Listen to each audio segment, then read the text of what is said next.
सीतापुर के लइका गड़बड़ाती है मामला रे। तो पला समान न तकर दी है हमला रे। तो पला समान न तकर जई है हमला रे।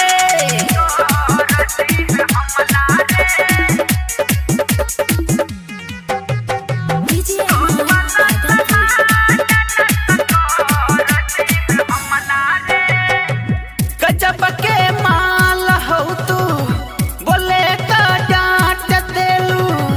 बड़ा मजा आवे जब तू नोट के होठ से लेलू। गजब के माल हो तू बोले का डांट देलू। बड़ा मजा आवे जब तू नोट के होठ से लेलू। सीतापुर के लइका गड़बड़ाती है मामला रे। तो पला समान न तकर दी है हमला रे। तो पला समान न तकर दी है हमला रे।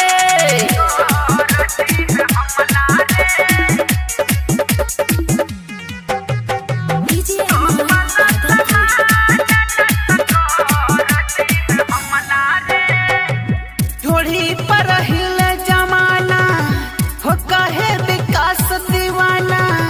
सीतापुर के लइका तो है उठा ले जई है घरे।